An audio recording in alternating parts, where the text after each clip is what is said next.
Career के हजारों option हैं, लेकिन इंजीनियरिंग स्टूडेंट में हॉट सब्जेक्ट बन गया है।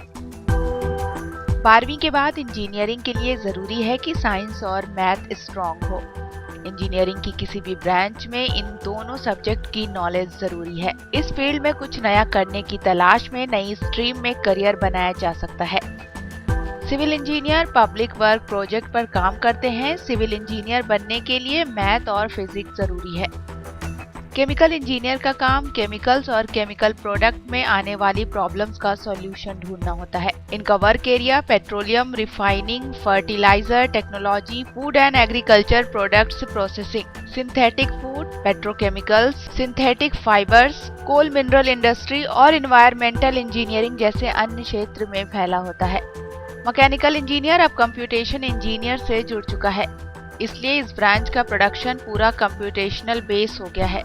सब ब्रांच में automobile engineering, design engineering, thermal engineering, aeronautical engineering, naval engineering शामिल होने के बाद एक भी ऐसा प्रोडक्ट नहीं बचा है जिसमें मैकेनिकल इंजीनियरिंग ना हो। इलेक्ट्रिकल इंजीनियर्स की बढ़ती मांग ने युवाओं को इस सब्जेक्ट की तरफ अट्रैक्ट किया है। इलेक्ट्रिकल एनर्जी के एरिया में इन्हें हेफ्टी सैलरी पर जॉब मिलती है।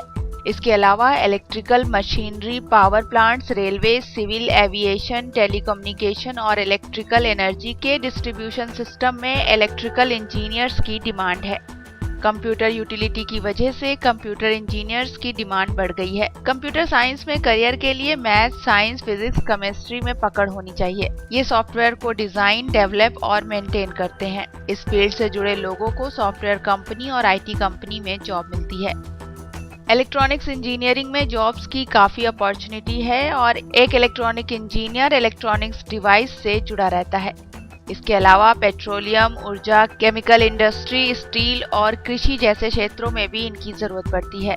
इस फील्ड में सेंट्रल गवर्नमेंट, स्टेट गवर्नमेंट और प्राइवेट सेक्टर में हेफ्टी पैकेज पर जॉब है। Indian telephone industry, MTNL, national physical laboratory, civil aviation department, post and telegraph department और BEL जैसी कंपनियां इलेक्ट्रॉनिक्स इंजीनियर्स को नौकरियां देती हैं।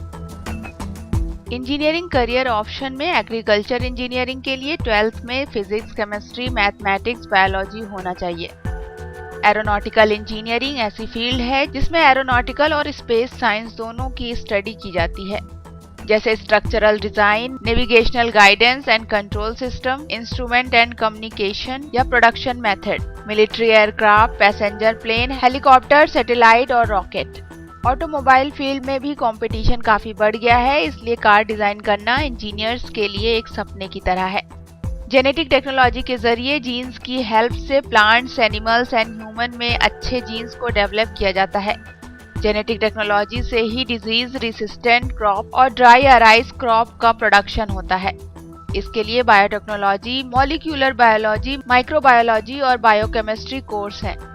जिस तरह पेट्रोल और गैस की जरूरत बढ़ती जा रही है, उसी रेशियो में काम के लिए पेट्रोलियम इंजीनियर्स की भी मांग बढ़ती जा रही है। इसके लिए Indian oil, oil India limited, HPCL, ONGC, BP जैसे संस्थान हैं, जहां हेफ्टी सैलरी पर नौकरियां मिलती हैं। माइनिंग इंजीनियरिंग कोर्स में बेसिक इंफॉर्मेशन के लिए प्रैक्टिकल ट्रेनिंग भी दी जाती है। माइनिंग के aspects engineering, metal extraction, geology, drilling, blasting, mine cost engineering और reserve analysis, operation analysis, mine ventilation, mine planning, mine safety, rock mechanics, computer application, industrial management के बारे में भी शिक्षा दी जाती है। News point bureau.